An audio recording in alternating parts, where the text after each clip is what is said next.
जय हिंद दोस्तों। मेरा नाम बाबा रामदास और आप मेरा YouTube चैनल देख रहे हैं दद्दा की खरी खरी। तो साहब इन दिनों मैं मनाली आया हुआ हूँ।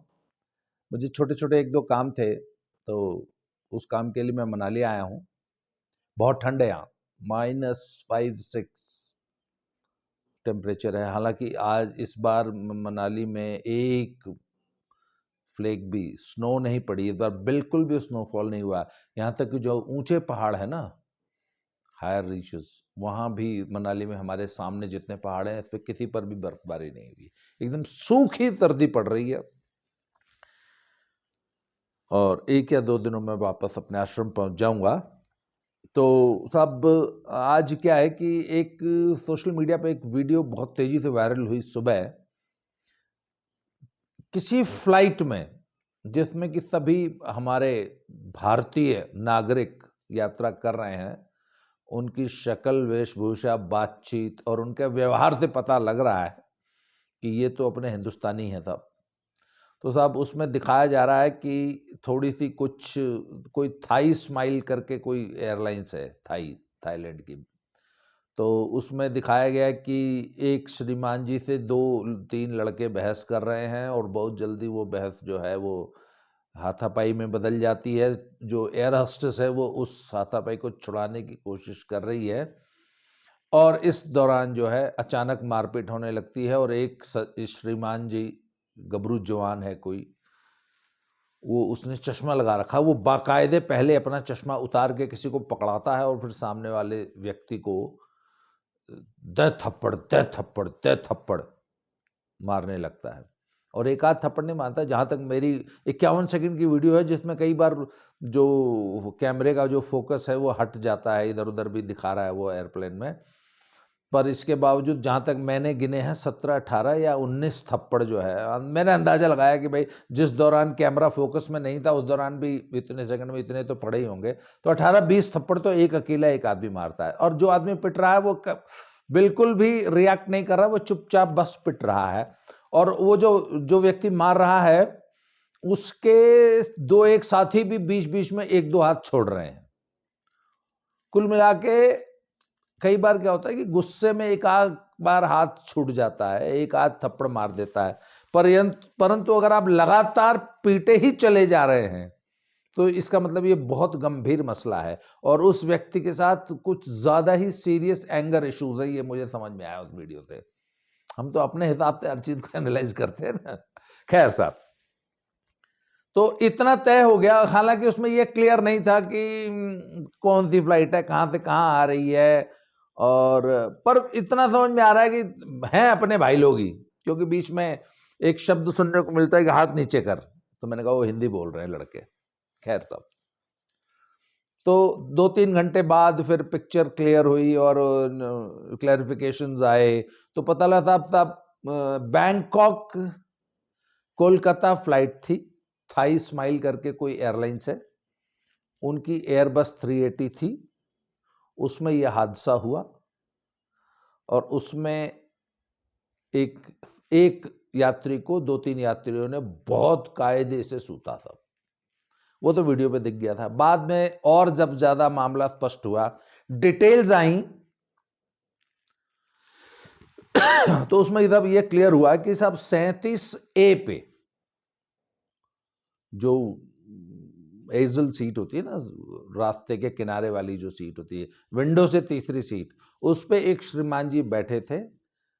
फ्लाइट के टेक ऑफ की तैयारी चल रही थी, तो उन श्रीमान जी ने अपनी सीट को ऐसे ऐसे करके रिक्लाइन कर रखा था ना, जैसे नवाब की तरह नहीं हम लोग सो के चलते हैं कुर्सी पे, तो उन्होंने रिक्लाइन कर रखी थी पीछे सीट। तो एयर होस्टेस आई, उन्होंने उससे कहा कि भाई साहब प्लीज अपनी सीट सीधी कर लीजिए, क्योंकि ये एक सेफ्टी प्रोटोकॉल है एयरलाइंस का, फ्लाइट का, एविएशन इंडस्ट्री का, कि जब एयरपोर्ट से टेक ऑफ और लैंडिंग होती है तो आपको अपनी सीट रिक्लाइन नहीं करनी है, आपको सीधे ऐसे स्ट्रेट बैठना है।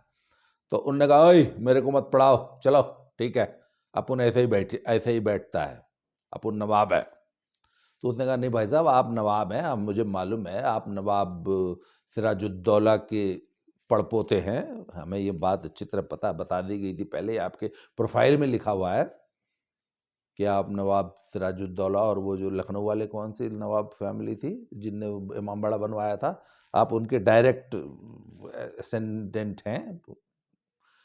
पर आप प्लीज़ ये सीट सीधी कर लो, क्योंकि ये सिर्फ प्रोटोकॉल ही नहीं है, तभी एक सेफ्टी प्रोटोकॉल है। और इसके बावजूद वो नहीं माने, बोला चल चलो ठीक है मेरी कमर में दर्द है। बोला भाई साहब कितनी भी दर्द हो सीट सीधी कर लो। उसने बोला नहीं मैं नहीं करूंगा, जो करना है कर लो। बोला मैं मैटर रिपोर्ट कर दूंगी पायलट को। तो उसने बोला पायलट को नहीं, चाहे जो उसको बता दो, मैं नहीं सीट सीधी कर रहा। तो अब मैं आपको आगे बढ़ने से पहले ये बता दूं कि वो सीट सीधी रखनी क्यों ज़रूरी होती है। सब सीट सीधी रखनी इसलिए ज़रूरी होती है कि एक तो एयरलाइंस में ना सीटें बहुत टाइट होती हैं, इसीलिए वो शशि थरूर ने एक बार जो कैटल क्लास कहा था ना कि बड़ी छोटी छोटी सीटें होती हैं, ऐसे आदमी बेचारा टाइट होकर बैठता है, लेग स्पेस भी बिल्कुल नहीं होता, घुटने जो आगे वाली सीट से टकरा रहे होते हैं। ऐसे में अगर आप सीट पीछे रिक्लाइन कर लें और कोई इमरजेंसी हो जाए टेक ऑफ के दौरान और आपको अब पूरे प्लेन को इवैक्यूएट करना है, मतलब 60-70 सेकंड के अंदर अंदर पूरे प्लेन को के सारे पैसेंजर्स को उतारना होता है। वो इवैक्यूएशन प्लान होता है बाकायदा, इसकी बाकायदा स्टाफ को ट्रेनिंग होती है कि कल को अगर कोई दुर्घटना हो जाए और हवाई जहाज ठीक ठाक जमीन पे उतर जाए तो तुरंत हवाई जहाज से बाहर निकलो, क्योंकि हवाई जहाज में कभी भी विस्फोट हो सकता है, क्योंकि उसमें तो 10-12 हजार लीटर बहुत ही ज्वलनशील गैसोलीन होता है ना हवाई जहाज में। तो उतरते समय क्रैश लैंडिंग हुई है कि या जैसे भी इमरजेंसी लैंडिंग हुई है तो कल को कोई प्रॉब्लम ना हो जाए, तो इसलिए बहुत द्रुत गति से 60-70 सेकंड में पूरे 100, 200, 300, 350 जितने भी यात्री उस हवाई जहाज में सवार हैं उन सबको बाहर निकलना होता है। और ऐसे में आप नवाब की तरह से बैठे हो तो आपके पीछे से कोई कैसे निकलेगा, इवैक्यूएट नहीं कर सकते ना।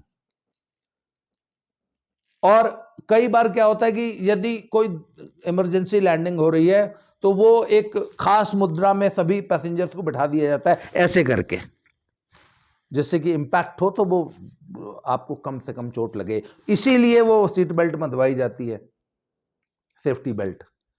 तो हवाई जहाज की यात्रा तो साइकिल पे थोड़ी ना हो कि थोड़ा गिर जाओगे तो सिर्फ घुटने फूटेंगे, अब यहां तो मर जाओगे ना। इसलिए ये सेफ्टी प्रोटोकॉल्स होते हैं, सारे सेफ्टी का सब कुछ होता है। तो उन श्रीमान जी को समझ में नहीं आया था, उसने बोला जाओ जिसको रिपोर्ट करना है कर दो। तो साहब इस बीच जो है वो पैसेंजर नंबर 37A से एयर होस्टेस की कहासुनी चल रही थी, और वो भाई नवाब का बेटा है, तब इतनी जल्दी मान जाए तो फिर नवाब कैसा, इसका मतलब डीएनए में खोट है, प्योर नवाब नहीं है, तब नवाब तो नवाब होता है। तो नवाब साहब नहीं माने, तो जब नहीं माने तो जो भी हुआ हो, तो अब हमारे जैसे कुछ लोग होते हैं जब जिनको दुनिया भर की फटी में टांग अड़ानी है, मैं भी इस नेचर का हूं वैसे, पर मैं उतनी टांग अड़ाता हूँ जितने से गाड़ी निकल जाए। कुछ लोग को सड़क पे पड़ा हुआ बांस जो ना अंदर लेने की आदत होती है, तो वो मेरे जैसे 2-4 थे हवाई जहाज में, वो भी आ गए। ओ ठहर जा मैं तेनू दसदा, वो बेगानी शादी में अब्दुल्ला अब डांस करेगा भाई, तो बेगानी शादी में अब्दुल्ला नाचने आ गया। तेरे को क्या मालूम है, ऐसा ही होता है, ये सीट तेरे को सीधी करनी पड़ेगी। भाई एयर होस्टेस है, एयरलाइंस वाले सारा स्टाफ है, वो डील कर रहे हैं, कर लें दो यार, तुम क्यों कूद रहे हो। पर नहीं साहब, मेरा my name is Abdullah and I have to dance in बेगानी शादी। मेरा अब्दुल्ला किस बात का जो दूसरे की शादी में नाचा नहीं, सड़क पे खड़ा हो गया। तो साहब अब्दुल्ला नाचने लग गया। तो वो जो, अच्छा ये कौन थे, वो ये कहीं पीछे से आए थे, बहस हो रही थी 37A वाले से, तो कोई बात हुई। अब ये क्लियर नहीं होता है वीडियो में कि पहला थप्पड़ किसने चलाया या पुशिंग में। पहले देखिए लड़ाई की शुरुआत हमेशा धक्का मुक्के से होती है, उसके बाद लड़ाई होती है, ओए पीछे हट, ओए हाथ उठाया, ओए हाथ नीचे रख ले, मैं भी गबरू जवान हूं, मेरी माँ ने भी जो है मुझे सोने की भस्म खा के पैदा किया है। तो सब इस टाइप के कुछ 2-4 डायलॉग छोड़े गए होंगे, वो वीडियो में नहीं है। वीडियो में तब इतना ही दिखाया कि थोड़ी बहुत है, हाथ नीचे कर, तो वो जो एक लौंडा है तगड़ा था और उसने चश्मा उतारा और भेड़ दिया एक। Oh please stop, please stop. Air hostess 35-40 kilo की तो भर्ती होती है बेचारी। अब वो बेचारी दो गबरू लड़ रहे हैं, उनकी कहाँ लड़ाई रुकाएगी। हमारे इंडियन एयरलाइंस में ना पुरानी जो होती थी उसमें हॉकी के तगड़े तगड़े प्लेयर होते थे, वो भी एयर होस्टेस का ही काम करते थे। उनको पता नहीं क्या स्टीवर्ड ऐसे कुछ बोलते थे। बड़े तगड़े तगड़े बहुत बड़े बड़े प्लेयर जो ना हमारे, वो इंडियन एयरलाइंस में स्टीवर्ड भर्ती होते थे। तो सब वो बेचारी एयर होस्टेस कहाँ लड़ाई छुड़ा पाती, फिर उन्होंने सब उसको दे थप्पड़ दे थप्पड़ दे थप्पड़। तो सब ये जो पिट रहे थे श्रीमान जी, ये वो 37A वाले थे। अब हमने वीडियो देखा तो हमको तो यार, हमें तो पूरा मैटर मालूम नहीं था। तो मुझे लगा यार ये तो बहुत बड़ी गुंडागर्दी है, एक बेचारे निरीह नागरिक को इस तरह सरेआम इंडियन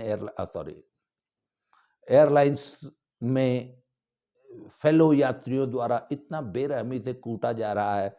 ये तो बड़ी गलत बात है और मुझे बहुत गुस्सा आया था। मैं भी बहुत नाराज हुआ, मैं सालों को ये कर दो वाक कर दो। फिर जब आज मैंने पूरा मैटर पढ़ा ना, फिर मुझे मेरी थोड़ी सी राय बदल गई। मेरी राय यूं बदल गई कि बहुत सारे वो ट्विटर पे भी ये मैटर बहुत चल रहा है, तो लोग साले बदतमीज है, देश की छवि खराब करते हैं, या वाह, और इनको तो अरेस्ट कर लेना चाहिए, इन पर मुकदमा चलाना चाहिए और इनको नो फ्लाई लिस्ट में डाल देना चाहिए। मैंने कहा हाँ बिल्कुल नो फ्लाई लिस्ट में डालना चाहिए। तो सब नो फ्लाई लिस्ट में तो जाएंगे ही, खैर वो सब, उनमें कोई बचेगा नहीं। तो नो फ्लाई लिस्ट क्या होती है अभी बताता हूँ। जैसे बहुत सारे लोगों को तो मालूम होगा और कुछ को नहीं मालूम होगा। तो नो फ्लाई लिस्ट मतलब आज के बाद जीवन में कभी भी हवाई जहाज पे नहीं चढ़ पाओगे, तुमको बैन कर दिया जाएगा। तुम्हारी फोटो, तुम्हारा डिटेल, सब कुछ जो है पूरे वर्ल्ड के अपने एयरपोर्ट्स पे तुमको उस सूची में डाल दिया जाएगा। जब भी तुम कहीं चेक इन करोगे किसी एयरपोर्ट पे, तो बाकायदे वहां तुम्हारा नाम फ्लैश करने लगेगा कि ये वही श्रीमान जी हैं जिन्होंने फलानी फ्लाइट में दारू पी के या कुछ करके या एयर होस्टेस छेड़ दी थी या कुछ भी कराया था या झगड़ा फसाद कुछ करा था। तो आप नो फ्लाई लिस्ट में डाल देते हैं। तो ये तीनों चारों जितने भी लोग थे बवाली, ये सब जाएंगे तो पक्का, पर ये वो 37A वाला भी जाएगा, क्योंकि उसने सबसे पहले माहौल एयरक्राफ्ट का उसने खराब किया। बाद में पिटा वो बात अलग है, पर उसने माहौल खराब किया। उसने पूरे एयरक्राफ्ट की सेफ्टी को, सिक्योरिटी को खतरे में डाला। इस पूरे घटनाक्रम में सबसे बड़ा कल्प्रिट वो है, उसकी वजह से ये ब्रॉल हुआ। ये हमारी राय तब बनी जब हमने पूरे, हमको डिटेल्स पता लग गए कि असल में लड़ाई हुई क्यों। लड़ाई तो खैर हुई नहीं, कूटा गया उसको। तो मैंने कहा यार वो अब मैं ये कह रहा हूं आपके सामने बड़ा जिम्मेवारी पूर्वक कि वो आदमी ना सही पिटाई डिजर्व करता था। ऐसा आदमी वाकई पिटाई डिजर्व करते हैं, पर इस तरीके से नहीं जैसे उसकी हुई। ऐसे में तो बेचारे पीटने वालों ने खुद भी अपना करियर भी तो बर्बाद कर लिया ना। तो साहब, तो अगर आप कल को हवाई जहाज में यात्रा करें तो भैया जो एयर होस्टेस बोले या जो एयरलाइंस बोले या एविएशन इंडस्ट्री का कोई भी स्टाफ कुछ बोले, तो तुम चाहे जितने बड़े नवाब हो, यस सर बोल के चुपचाप फॉलो कर लो। नहीं तो 1 मिनट में वो बाउंसर आएंगे, 1 मिनट में, और तुम्हारी सारी नवाबी तुम्हारे अंग विशेष में घुसेड़ देंगे और जिंदगी में तुमको कभी हवाई जहाज में चढ़ने लायक नहीं छोड़ेंगे। खैर साहब, दूसरे अगर ऐसा, और ये जो बेगानी शादी में नाचने वाले अब्दुल्ले हैं जिन वो पीटिया, यार क्या जरूरत थी तुम्हें पंगे लेने की। एयर होस्टेस अपना डील कर रही है, कर लेगी। तुम गए वहां और तुम्हें इतना तैश आ गया कि तुम मारपीट करने लगे, और अब आपके ऊपर देखिए हर किस्म का तो मुकदमा चलेगा। असॉल्ट का आपके ऊपर बकायदा FIR दर्ज होगी, और आप अगले 2-4-5 सालों के लिए, जब तक आप माफी मांग के तरले नहीं करते, और फिर एक बकायदा कमीशन बैठेगा, फिर आपको वो कुछ दिन की सजा दे के बाहर करके, हो सकता है कल को आपको वापस बहाल कर दे, परंतु अब अगले कुछ साल तो आप हवाई जहाज में बैठने के लिए तरस जाओगे। तो अब समझदार आदमी वो होता है जो दूसरे की गलतियों से सीख ले। तो भैया इस इंसिडेंट से आप जितने भी लोग ये मेरा वीडियो देख रहे हैं वो, और ये तमाम, और ख़ास तौर पे मैं अपने दोनों लड़कों को ये बात बहुत ख़ास समझाता हूँ कि भाई ये नवाबगिरी और ये पंगे और ये जितना हंगा है ना तुम्हारी देह में, ये मारपीट करके मत निकाला करो, ये बहुत भारी मुसीबत में फंस जाओगे किसी दिन। क्यों? क्योंकि एक तो आजकल हर आदमी के हाथ में फ़ोन है। पुराने ज़माने में पीट के आदमी निकल लेता था, कुछ होता ही नहीं था। भाई आज अगर आपने किसी से लड़ाई की या कुछ भी, कोई भी ऐसा मौका आया जिस इंसिडेंट की थोड़ी-सी भी ऑडियंस वैल्यू है, तो आप किसी से भी तू मैं लड़ाई झगड़ा रोड पे शुरू करो। अगर अगल-बगल 4 आदमी हैं, तो कुछ लोग तो they are always, they smell for the opportunity, और 1 सेकंड में वो टेलीफोन निकाल लेंगे और वीडियो बनानी शुरू कर देंगे। क्या पता कोई अच्छी फुटेज मिल जाए जिसको वायरल किया जा सके। तो इसलिए आज के बाद आप ये हमेशा ध्यान रखना कि कोई भी पंगा कर रहे हो तो ये ध्यान रखो कि उसकी कोई ना कोई आदमी रिकॉर्डिंग कर लेगा और आप भारी मुसीबत में फंस जाएंगे। पुराने जमाने नहीं है कि आदमी कुछ भी करके निकल जाता था और बच जाता था। पहला है तो इंसिडेंट। और दूसरी बात है, हिंदुस्तान में एविएशन जो है ना, अब ये फ्लाइंग, हवाई जहाज में चलना, ये आने वाले समय में, ये वो जो जन सेवा और जननायक में जो लोग चलते थे ना लटक के जनरल डिब्बों में, आज से 5 साल बाद उनको मैं आपको हवाई जहाज में उड़ता हुआ दिखाऊंगा। 5 साल में वो क्लास भी हवाई जहाज में चलेगी, क्योंकि हवाई जहाज से चलना ट्रेन में से चलने के बराबर हो जाएगा या उससे भी सस्ता हो जाएगा। यूएस में है ऐसा, यूएस में ट्रेन महंगी है, हवाई जहाज सस्ता है। तो कल को आज ये लोग जो वीडियो देख रहे हैं, इनमें से विदिन 5 ईयर्स आप सब लोग हवाई जहाज में ट्रेवल करोगे। इसलिए भैया हवाई जहाज की जो सेफ्टी के रूल्स हैं, जो इंस्ट्रक्शंस हैं, उनको अक्षरशः फॉलो कीजिए। और हवाई जहाज में, वैसे जीवन में कभी भी पंगा नहीं करना चाहिए, सड़क पे भी नहीं करना चाहिए, पर हवाई जहाज में तो बिल्कुल मत करो। और मुझे ताज्जुब इस बात से हुआ कि आमतौर पे सब देखिए जो प्रोटोकॉल है वो तो ये कहता है कि यदि ऐसा कोई ब्रॉल, ऐसी कोई लड़ाई झगड़ा मिड एयर हो जाए, हवाई जहाज अगर उड़ रहा होता, तो शायद एयरलाइंस का ये, एविएशन का ये प्रोटोकॉल है कि तुरंत सबसे नजदीकी हवाई अड्डे पर हवाई जहाज को लैंड कराया जाता है। हवाई जहाज, उड़ते हवाई जहाज में अगर आप दंगा फसाद करते हैं तो आप पूरे हवाई जहाज और सभी यात्रियों की सेफ्टी को खतरे में डाल रहे हैं। और एयरलाइंस कभी भी रिस्क नहीं लेती, और वो तुरंत जो है एयर होस्टेस जो है, कैबिन क्रू, वो तुरंत सूचित करेगा और सबसे नजदीकी हवाई अड्डे पे तुरंत वो लैंड कर जाएगा हवाई जहाज। इस केस में क्या हुआ कि हवाई जहाज ने भी टेक ऑफ नहीं किया था, तो कायदन ये बनता था कि पायलट एयरपोर्ट अथॉरिटीज को रिपोर्ट करता, तुरंत पुलिस आती, हवाई जहाज में उन सभी लोगों को वहीं ऑन द स्पॉट अरेस्ट करके डी बोर्ड किया जाता, हवाई जहाज से उतार दिया जाता और बाकी यात्रियों को लेके आगे हवाई जहाज उड़ जाता। पर ऐसे में क्या है, कम से कम 1 घंटा हवाई जहाज का खराब हो जाता एयरलाइंस का। और आजकल ज्यादा एयरलाइंस है बहुत टाइट होके चल रही है, एक एक पैसा बचाती है, एक एक मिनट बचाती है। तो एयरलाइंस ने जो है वो मामले को वहां रिपोर्ट नहीं किया और उन चारों यात्रियों को समझा बुझा के बिठा के तुरंत टेक ऑफ किया और दिल्ली आके फिर, या सॉरी, कोलकाता आके इंडियन अथॉरिटीज को इन्फॉर्म किया। ये भी एक बहुत बड़ा सिक्योरिटी इशू है कि एयरलाइंस ने अपने थोड़े से फायदे के लिए पूरे जो प्रोटोकॉल था उसको फॉलो नहीं किया। और एविएशन हमारा जो डीजीसीए है शायद, वो मुझे, आई एम श्योर कि एयरलाइन से ये भी पूछेगा कि जब ऐसी बात हुई थी तो तुमने वहीं पे बैंकॉक में इनको डीबोर्ड क्यों नहीं किया, या अगर इधर इन्होंने नियमों को शिथिल किया है एयरलाइंस की मजबूरियों को समझते हुए, तो मैं कह नहीं सकता। पर पुराना नियम तो यही था कि अगर ऐसा कोई ब्रॉल हो जाता है तो तुरंत जो है ऐसे उपद्रवी यात्रियों को डीबोर्ड किया जाता है, उतार दिया जाता है प्लेन से, और वहीं पर तुमको नो फ्लाई लिस्ट में डाल देते, तुम्हारा इंडिया, सारी जिंदगी इंडिया फिर पैदल ही आते बेटा। अगर इन चारों को वहां पर डीबोर्ड कर देते तो ये बैंकॉक, वो कोई रेल तो चलती नहीं बैंकॉक कोलकाता के बीच में, कैसे आते भगवान ही जानता है, वहां जेल में ही रहते। खैर साहब, तो साहब इस इंसिडेंट से आप सभी लोग ये सबक लीजिए कि बेगानी शादी में एक तो अब्दुल्ला होके नहीं नाचना है, सड़क पे पड़ा हुआ जो बांस है कृपया उसको सड़क पर ही पड़ा रहने दे, उसको अपने अंग विशेष में प्रवेश न कराए, नहीं तो बहुत भारी दर्द होता है। तीसरा, एयरलाइंस हवाई जहाज में बैठ के नवाब मत बनो, जो क्रू कह रहा है उसको आंख बंद करके चुपचाप यस सर बोलो और मान जाओ, सारी नवाबी अपने घर पे अपनी बीवी के सामने दिखा लो। ठीक है जी, आज के लिए इस वीडियो में इतना ही। बहुत बहुत धन्यवाद, थैंक यू वेरी मच। अगले वीडियो में किसी ऐसे अगले टॉपिक से पे फिर से मिलते हैं। बहुत बहुत धन्यवाद।